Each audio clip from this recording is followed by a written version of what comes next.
Once the big boys get their money in, though, trust and believe, you will see it on an Well, but exchange. then, people putting money in. So, I mean, people rotate profits. That's all you need. Every little bit helps, but the point is you don't need them. Well, so then let me ask you this. What do you think from the sacrifice? Because my personal observation from the sacrifice, if we're just calling it what it is, I think Richard Hart is a hedge fund, and he basically found a clever way to get people to invest their money to, eventually rotate it back. He's basically trading the funds for you. I think that's what he's doing, but telling you no expectations. That's essentially what's happening. Like, I hate to say it like that, but that's just the realistic thing. And so I feel like it sets a bad precedence in the crypto sphere, as you will, when it comes to getting a centralized listing. You bring up Pepe. How many millionaires were made off of Pepe? Do you think that there's going to be more millionaires made off of Hex, Pulsex, Pulse, INC? This is about to be some never before done It's gonna be stuff, crazy, bro. and it's But going to be I crazy. think And I'm I, scared for Richard Hart. I'm genuinely scared. It's not the SEC I'm scared about. He's changing something that's like he's doing something that's never been done. He's testing the status quo. Really hope the guy can pull it off, but yeah, this is not I like mean, this is a once in a. I'm somewhat of a I'm sorry. realist. Yeah, there are going to be people that are going to make money, but remember, there are also going to be a lot of people that fuck up. Unfortunately, along the way, they'll sell too early, they'll sell too late, they'll get hacked, they'll get scammed. All kinds of shit's going to happen. And I've been pondering for a really long time. I speak about this with my inner group, and I asked them, I'm like, what's the incentive behind Richard Hart doing this? And a lot of people would be like, oh, he's Bro, already a billionaire. He already made a lot of money. He's trying to make people. But then I really think what he's doing is he's creating his own playground. yeah, He's yeah, creating a yeah, chain where it benefits him because he's been in Bitcoin early on, Ethereum. And if you're crazy enough to believe in this guy, you're going to win big. That's why he doesn't care if anybody else gets in. He's giving an opportunity for all the crazies, the loonies like us, that are sitting here in a space talking about his coins to get in. And we're going to benefit from him moving his funds slowly throughout the years, rotating them out of Bitcoin, rotating them out of Ethereum. Who knows? He probably owns Solana. He's gonna be rotating these coins into his own platform, something that he has a little bit more knowledge of. Something. So I don't know, man. I don't think it's just only to create millionaires. I think it's an insurance it's policy for it's him. it's a pride. Okay, okay. If we're gonna talk about Richard Hart, we're gonna talk about Elon Musk. These people have enough money. We can just go tomorrow, retire it. Like, but what the meaning of the life? What are you gonna do? Like, imagine even yourself. I give you like 40, $50 million. What are you gonna do? Buy a house, buy 5 cars, 5 Ferrari, private jet, and after what? You're gonna take selfie in the hotels and restaurant? How many time? And after what? You know what I mean? When you get the level of Richard Hart, you care about pride, about passion, about love, about you get your happiness by make other people happy. That's how I see it. You're happy, you get your fuel of happiness from other people happiness. That's how I see it. Yeah, he's in it for the glory, right? As he Yeah, said. yeah, So yeah. The guy is genius. When I meet him in Switzerland, last in European tour, bro, the guy is normal, bro. The guy, like, you never see somebody like him. He's humble. He's you feel like he's a real man. So yeah. I follow the guy, bro, for since 2018. I watch all his video. I watch all his videos. So if you know somebody who watches, I'm one of the. Since 2018, any video on the platform, I watched from HR Hart. So basically everything. So I see all his tweets since 2018. You know what I mean? So the guy, he's very smart. The guy, he's a genius. The guy, he's a gifted, honestly. Yeah, I mean, he came across. I don't know. I'm getting echo someplace. Over from me. Let me mute my mic real quick. No, I was going to say I remember him from his Top Hat days. He showed up in my YouTube feed just kind of randomly, and I started watching him then, long before the whole hex stuff. Back when he was a Bitcoin maxi. Bro, there is a rumor that said that Richard has 30,000 Bitcoin. Well, he see it when he see it in one of his video. He see I get Bitcoin, blah blah blah. Just Google Richard had 30,000 Bitcoin. Who knows, bro? Probably has the guy has 30,000, bro. 30,000 Bitcoin. I don't know how much worth. So Well, remember, he said that, again, from what I remember, because I've listened to RH's stuff too, he mined it and then he sold it, yeah. right? But he could have reaccumulated. Mm-hmm. But yeah, I do remember him saying that he started off mining it and then he sold it. Mm-hmm. But what are you guys' thoughts on Trump? I believe Trump is inaugurating some guy that works for the Sens Foundation, or I believe Yes, he works for the yes, Sens yes, Foundation. What are you guys' thoughts on that? He has ties to the Sense Foundation? Really? yes, yes, yes, Yeah, remember, I think it was for the Pulsechain or for the Pulsechain sacrifice. If I'm not mistaken, he donated I think 25 million to the research yes. Okay. facility. 27. Wow. Yeah. Go follow the what's her name? Kati something. She's one of the Pulsechain community, and she tweet about this. KDP. Yeah, KDP. Yeah, she tweet like before yesterday. Yeah, she put a tweet about this. Yeah. So basically, Richard Hart donate 25 or 50 million to the Sense Foundation. I remember back in time, and the president of the foundation, he's the one he's I think nominated by Trump for SEC. Yeah. Is it official? Not official, but there is a tweet, there is a rumor. Everything's Yeah. there is no smoke without you know what I mean. So But I think if I'm not mistaken, Trump has to inaugurate all the his candidates or whatever yeah, before January 6th, if I'm not mistaken. yes, yeah. Well, didn't approve from Congress, of course. Yeah. But no matter what, that's how I see it. No matter what, we're not gonna get somebody like this guy. From SEC now. This guy is a jerk, bro. You know what I mean? Gensler, right? I mean, he thought Gensler was going to be good, right? Yeah, So, yeah, yeah, yeah, yeah. No, the Gensler, I like when he get nominated, I know he's a jerk. Why? Because this guy come from a traditional financial system. The guy he spent all his time and make all his money since 1979, Goldman Sachs. So, Yeah, but then so, why is he off? so, Why is he off so, blockchain MIT? Right? yeah. So this guy is like explain Pulse and incentive token to my grandmother. It doesn't make sense. This guy is old style. He's not gonna understand Pulse. He's not understand crypto. It's for us. This guy is he need a format. So I know he's a jerk, and I don't like his face. You know what I mean? And bro, this guy is crazy. Like, bro, thanks God he's gone. Yeah, for sure. He has a twin, actually. I just randomly came across this. He has a twin brother, and if folks are familiar, there's this company, kind of like a Charles Schwab, like a TD Ameritrade. Mm-hmm. It's called T. Rowe Price. So his twin brother is actually the CEO of T. Rowe Price. He has literally a twin brother. Mm.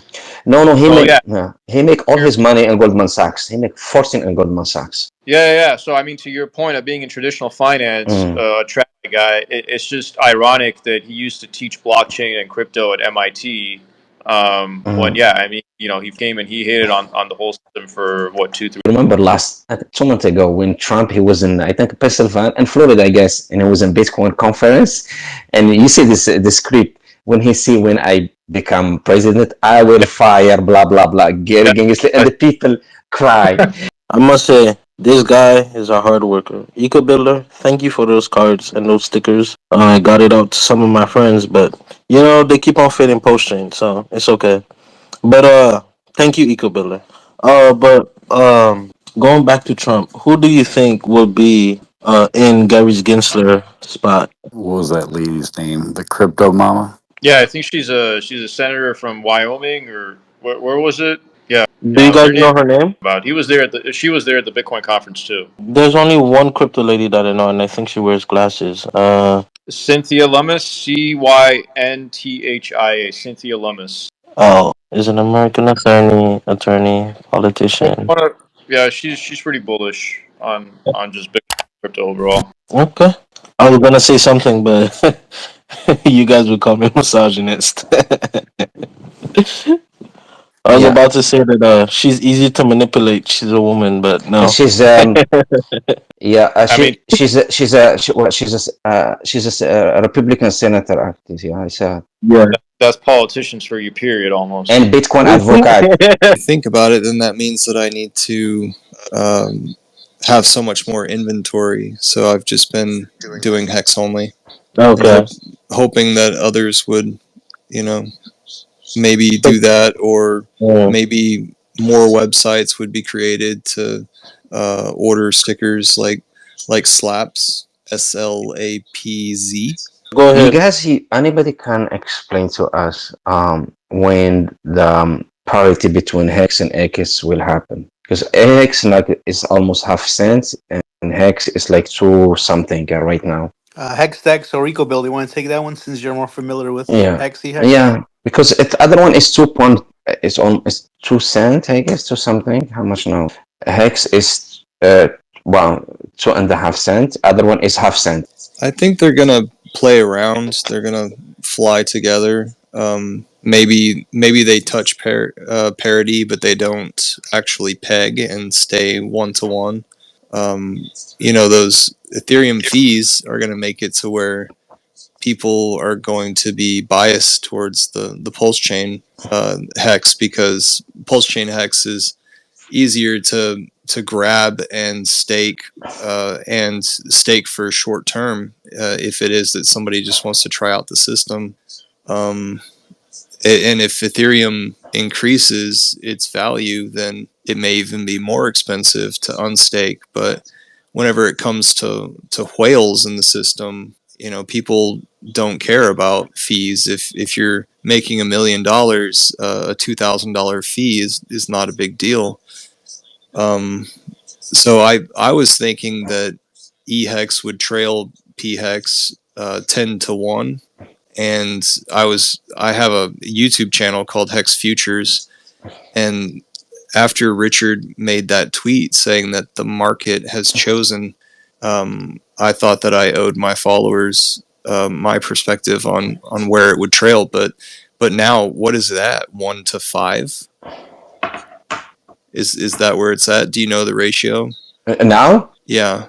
I guess 1 minute. I will give you the ratio exactly. So right Over now, at GoPulse, it lists the ratio. It's easy to see. It's either 1-to-5 or 1-to-4 right now. I think it's 1-to-5. Yeah, it's So what's been interesting lately is no. Right now it's 1-to-8, 1-to-9 almost. One hex, it's equal 1 9 a hex. okay. So it's either dipped back down, or pHex has risen. No, p hex was risen, and other one was stable. Basically, was like I don't know, half cent. Okay. Yeah. So it's interesting that we're having some price action going on, across the chain. And then lately, in the last week or two, we've had it to where these copies and stable coins have come into question, and all of them are copies over here on Pulsechain, copies of Ethereum.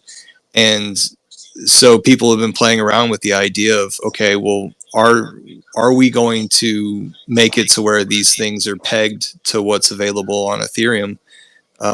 So you could play that same game, that same mind game with eHex and pHex. Okay. Those are all my thoughts that I can get out right now. I know that Hexdeck made his mic go off mute, and so I wonder what he was going to say. Nah, I was actually going to defer to you on that one. So I think that they'll kiss every once in a while, or at least that's the sentiment inside the community. But I do think that pHex is going to be the prime example. And then our leader Richard says that he wants no Cheap. no hex to be cheap anywhere. Hex operates the same. It's just that over there on Ethereum, you have to have a reason. You always want to be in a token or a coin that has a purpose for somebody else to buy it.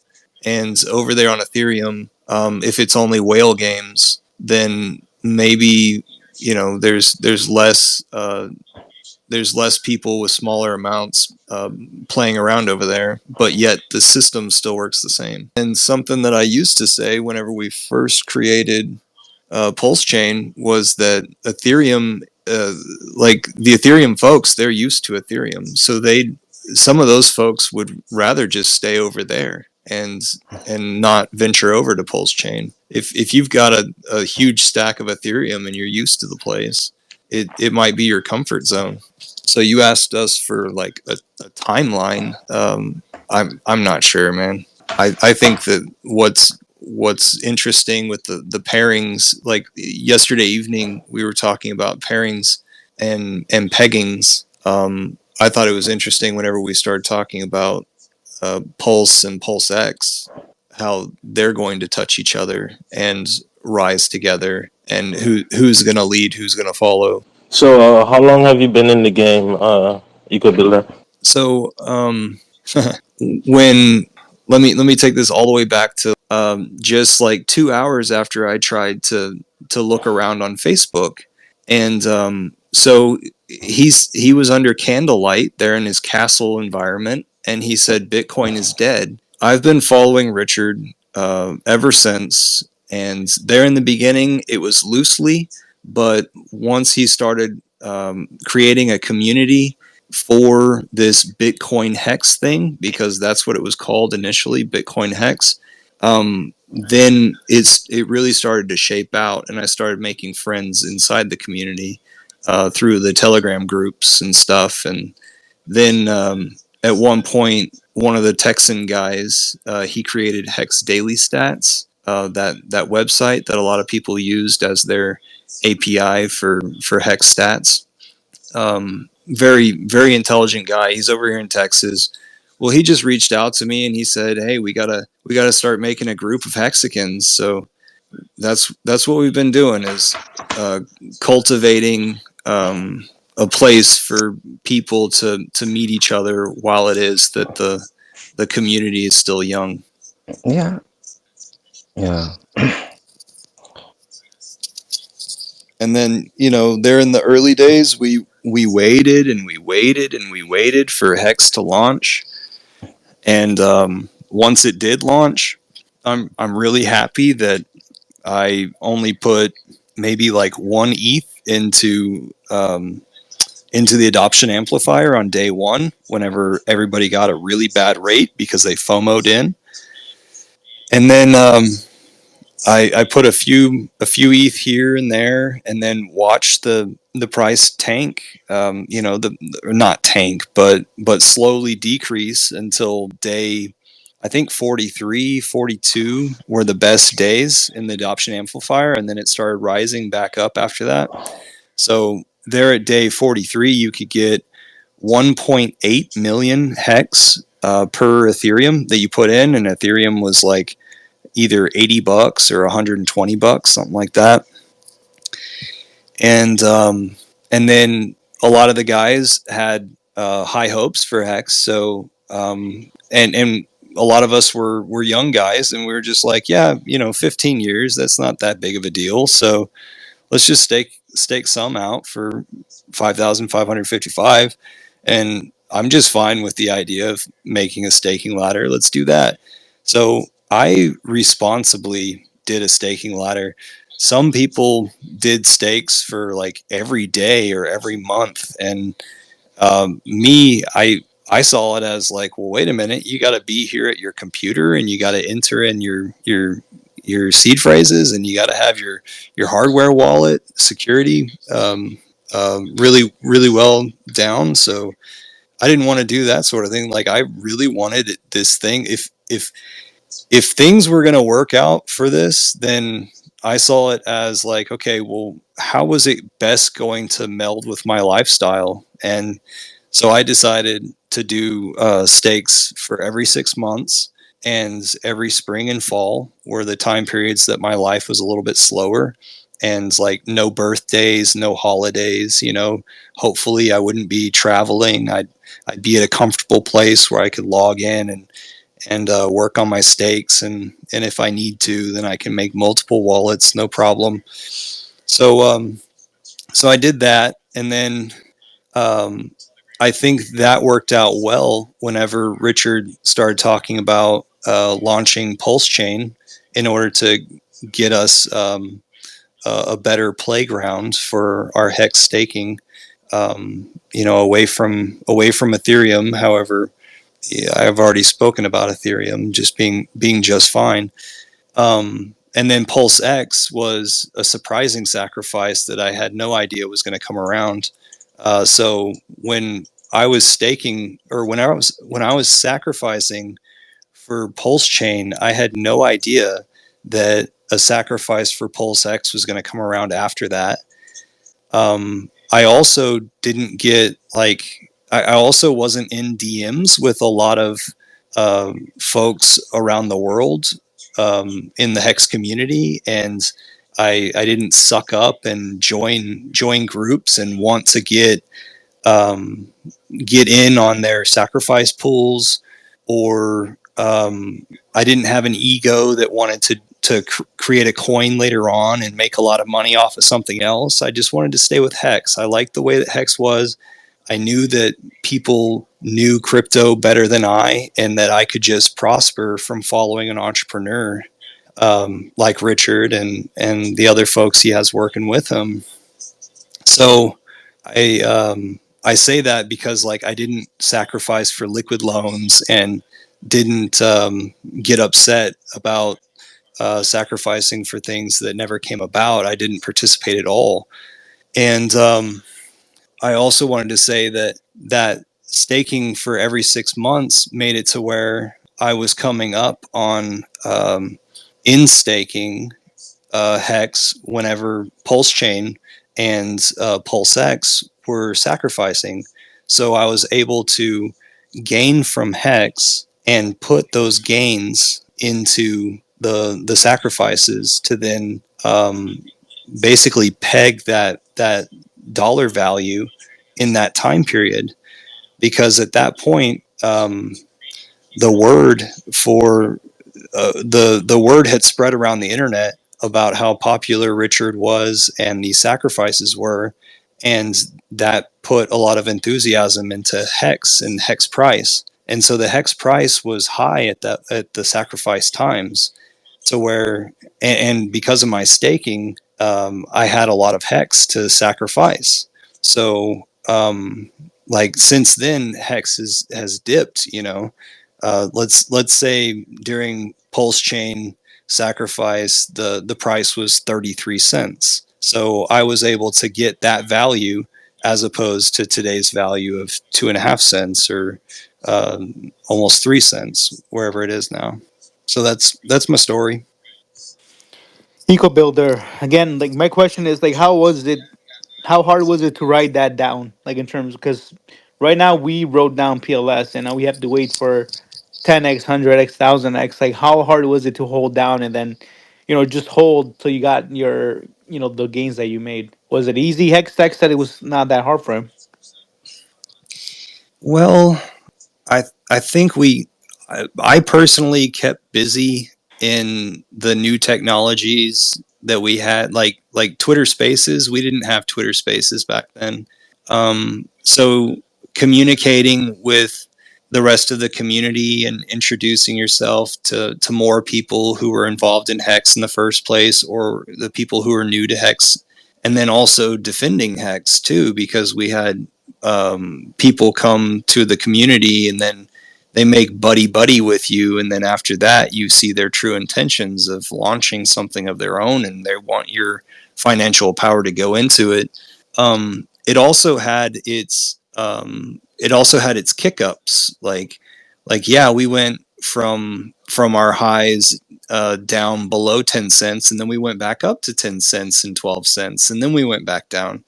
So there were those upsides, and then also a lot of people's eyes were on Pulse Chain and Pulse X, and the enthusiasm of the amounts of people that came to the Pulse X sacrifice was huge, and we've got a portion of our community that's just focused on the Pulse X as a product.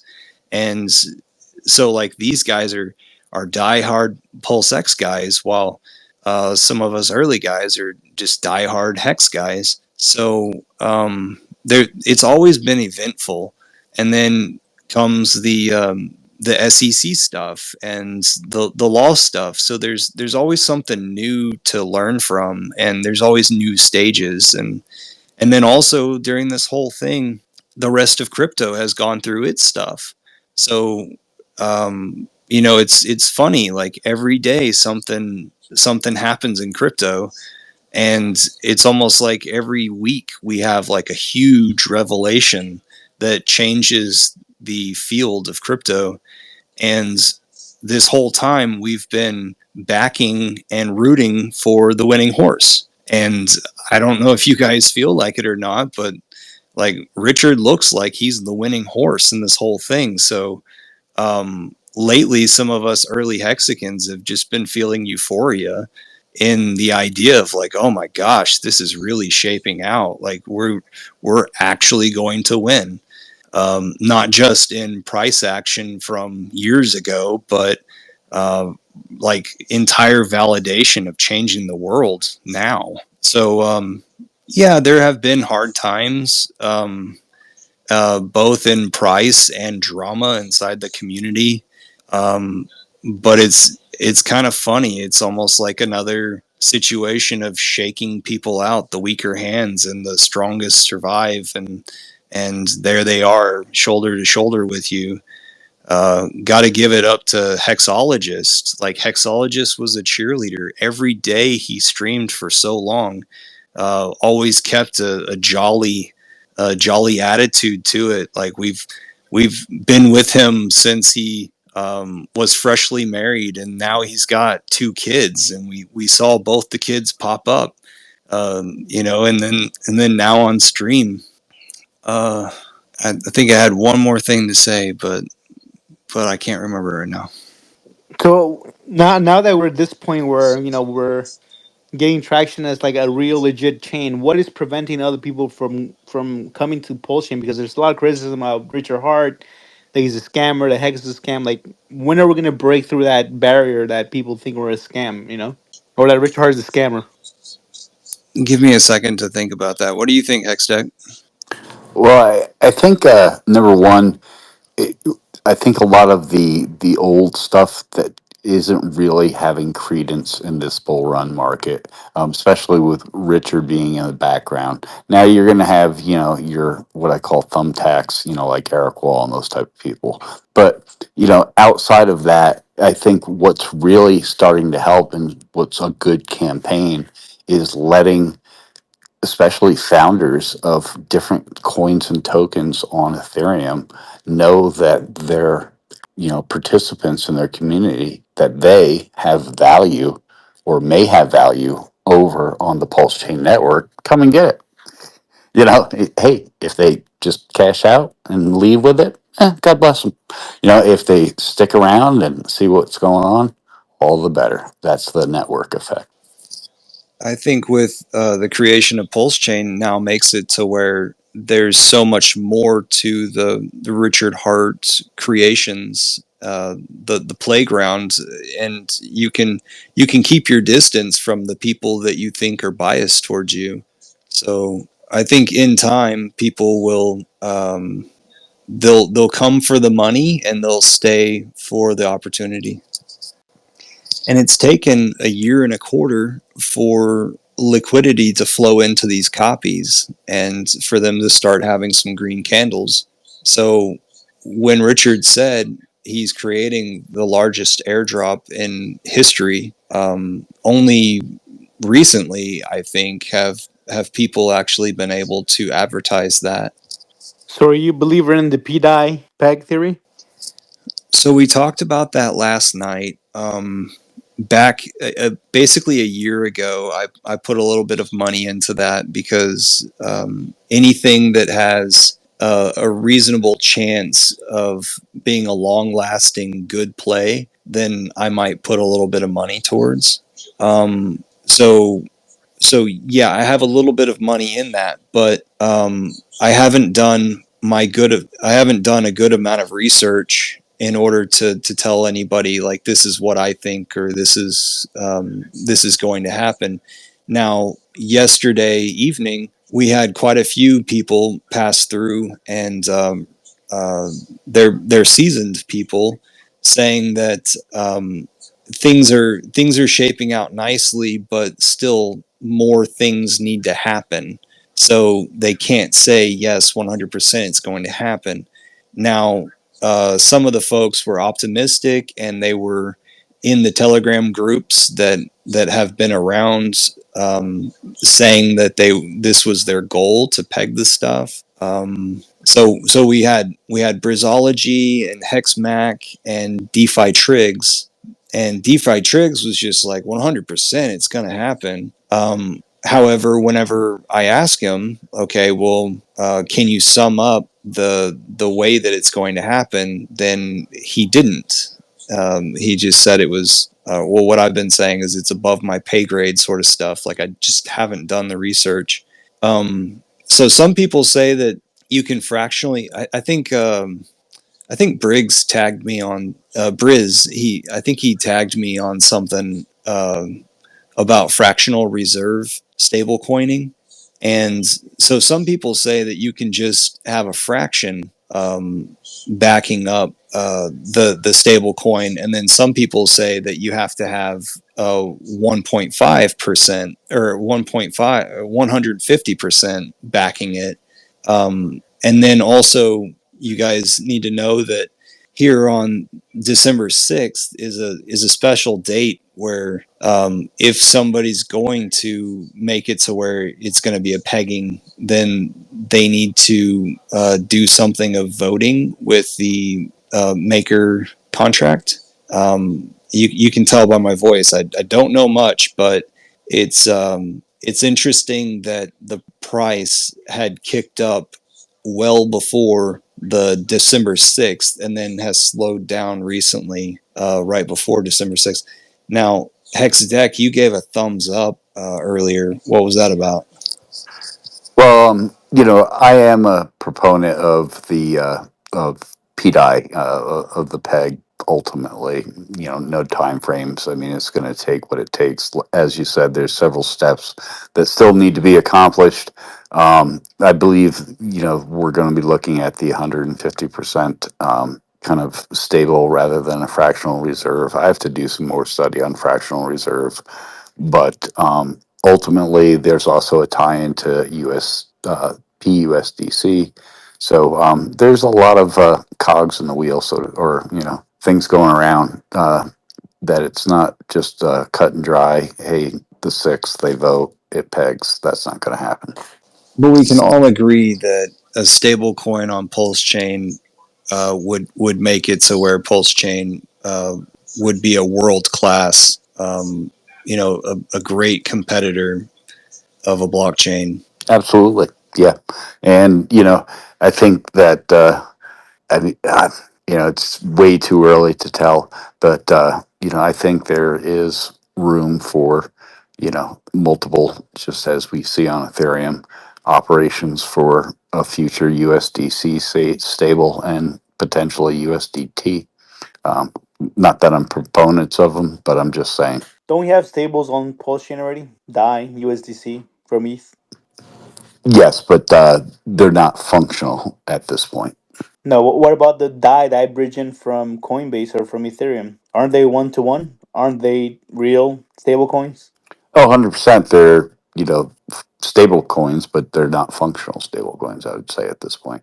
What's the Um, difference? I don't understand. Meaning that they're not pegged yet. That's what I'm saying. I should say they're functional, but they're not pegged yet. The ones that I'm bridging, if I buy from Coinbase, I bridge to Pulsechain. It's not a one to one to a dollar. You'll have a wrapped form of Right, right. dye. Is that, yeah, okay. Yeah, I get what you're saying. I'm sorry. I kind of lost you in translation there because I thought you were talking about dye being a dollar on Pulse Chain. I'm like, no, that doesn't equate. No, the wrap DAI from ETH. Yeah, 100%. The only thing I don't get about this argument again is I would like somebody to really walk me through what the technicality is and break it down in a simple man's term. If how this is how the peg is going to work, that's one part, and the second part is everybody's bringing Richard Hart and saying Richard Hart's behind this. He's not giving us a direct communication, but he's doing it through a blockchain. I would like real confirmation that this is Richard Hart behind the scenes pulling the strings. If I know that, then I can say, okay, the peg is legitimate. But until then, I feel like it's speculation until I really understand the facts. Well, 100%. And it's all speculation. Um, Irregardless of what projections we can put on things as far as targets. Whether it's prices of PLSX, PLSX. Nobody has the exact target of what the price is going to be. Teddy bear. But no, I'm not coping. I want P Dye to hit $1. I'm all for it because I know in return what it can do for the whole ecosystem. So I'm not coping at all. But I do wish that he could come out and with the coins, at least you have insurance. Not to say that he's gonna do shit for them, but at least you know that it's coming from this particular founder. With P Dye, it's it's like I get the speculation aspect of it, but I mean, come on, altcoin season is here. If this is one of your coins, own up to it now. The time is now. Could I play the And devil's advocate real what quick?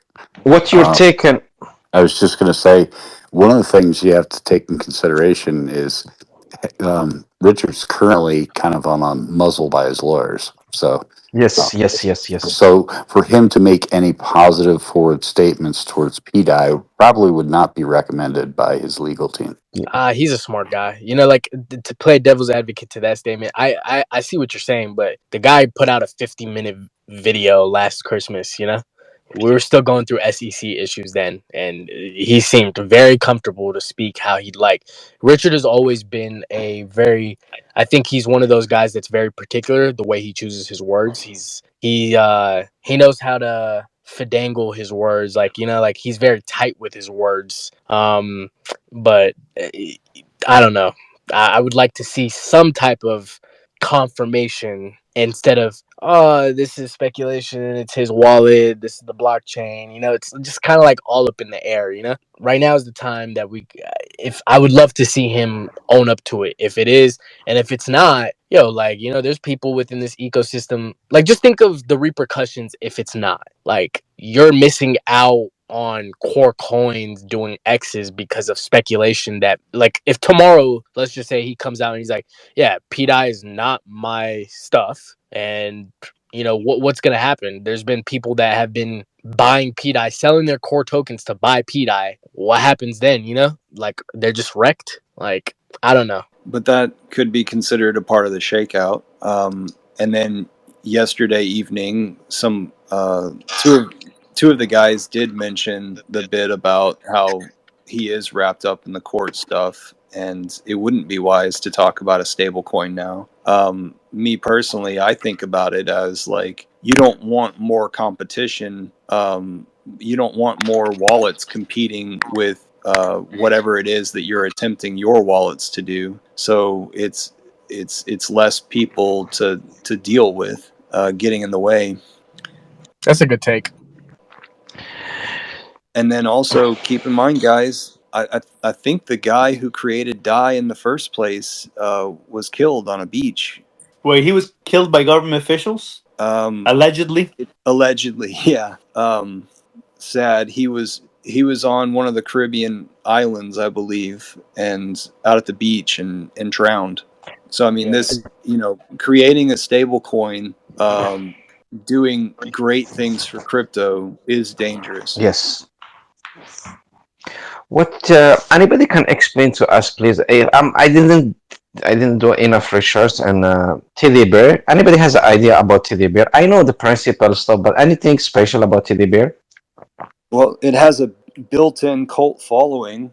The guy Beirut Moon Beirut, King, Beirut, yeah. he not only created it, but he's the main cheerleader for it, and he's got a ton of followers, and he's entertaining himself, and he jumped to the opportunity to create a meme coin on Pulsechain. And the reason why it's called Teddy Bear is because Richard has a Louis Vuitton, expensive bear in the background of some of his videos.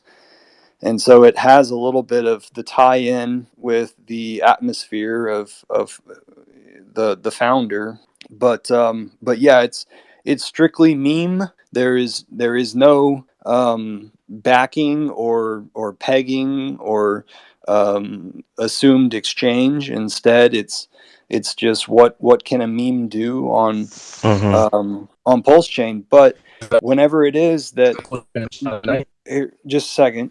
Um, Stay in touch. whenever it is, And all of you guys have hey, can I finish what I was saying? back. Now go ahead. Whoever was talking. Yeah, someone was speaking. Now you could go ahead. You okay with me talking? Yeah, go ahead. Yeah. So, crypto's constantly evolving, and there are people who are reading the markets and understanding the society that's following it, and how it is that we're all in like pop culture and creating organizations and creating cults. And so there's great value in folks that have some fun and then also make some money. And when that happens, they offer themselves for free in order to promote the continuation of this stuff. So that's what I wanted to say about that.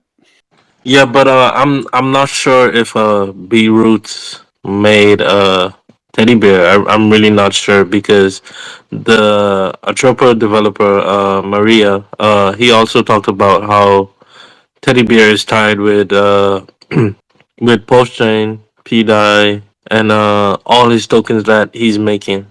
So he has a web of I think it's LPs that are burned or something. So I'm not sure if B Roots made teddy bear. To be honest with you. I wish we had some of the early teddy bear guys in here because they've spent hours and hours and hours. But yeah, I'll note that. And with the Atropa stuff, the whole webbing, I attempted to call it a trivium of three coins that I thought P die was going to be held up by. So can you tell me, is P die related to Atropa? It is, isn't it? Yes, it is because the Tropa developer I think he mentioned about PDI and Atropa is tied with Teddy Bear. It's tied with Pulse, PDI. I'm not sure if it's tied up with Ink, but there's a like a big web string of tokens that are all tied together. So whenever one goes up, all of them goes up. You know, so I know a lot of tokens are burnt and burnt in LP. So yeah, that's what I took away from it. I don't know if any of you guys are bought any Atropa tokens. A guy came into one of the rooms the other day and said, what is this Atropa thing? I just came back to crypto and I put $50 into everything whenever Pulse launched, and Atropa is a big winner for me. Good for y'all. I haven't messed around with that stuff. That's See, I've stayed so hex centered because it's worked for me, and it's a great token, and it's got a great community. And I started with this community, and I've been sending out mail, which a few of the people have chimed in saying that they've received my mail. And I was asked, like, have I gone to create cards and stickers for Pulse Chain and Pulse X? No, I've stayed with Hex. Yeah, that's good that you mention it because for me as well, I'm a big believer in post chain, and for me, when I caught on to the PDI narrative and the triple narrative, even Teddy Bear for a bit, but I never really liked Teddy Bear. You know, I just allocated some funds to it. You know, I probably threw like 200 $300 each into a triple and PDI, and right now they're playing out. You know, I saw the reward, and I also saw the risk, and I was like, okay, I could take this risk. If it works, it works. If it doesn't, it doesn't. And so far, it's playing out right. I wish I got a bigger bag, but it's all good. You know, I'm in profit, so that's all that matters. Which speaks to the creation of Pulse Chain and the success of Pulse Chain. All ships are rising right now. Well, could you repeat that again, please? That what you just said speaks to the success of Pulse Chain. All ships are rising right now. Yeah, that's right. All ships are rising, and it's gonna continue to rise because to me, the burnt LPs, it's an amazing thing to do, you know? Like once post chain goes up, Atropa follows, then PDI follows, and everything just like simultaneously goes up, you know? And it's so crazy, like it's a web, you know, like they follow each other in a sense. Well, not in a sense, they do follow each other. If you check the PDI and Atropa chart, they kind of look the same, like in unison. The candles, like they kind of do the same thing. And it's so crazy, you know, like this cryptocurrency thing, you know, that no one believe could be something. It is something. It's a internet money, you know, from the screens of our phone or laptop, you know. It's just a crazy thing to be in. You remember there was one guy that sold his house and bought Hex. Does anyone know anything about that guy? Yeah, he's a friend of Roy's, RG3. They're really good friends. And I think it's a little out of context in the movie because of the fact that I believe, if I remember correctly, the background was that it was money profits that they had from selling a house and buying this new house, and they had some monies left over. So the house money, kind of got conflated about that. But he's doing okay. Okay, because to me that sounds really crazy to to sell your house and go all in on crypto. That's crazy I to mean, me. that's what made Bitcoin famous is somebody sold their house when Bitcoin was $1 and they went all in Bitcoin. So that, like, when you hear stuff like that for the first time, it's like, wait, what? You know, it's a grand gesture. Yeah. But we had people do that for Hex as well. Yeah, for sure. I mean, it's much better to do it when Hex is 2 cents and a half rather than 50 cents.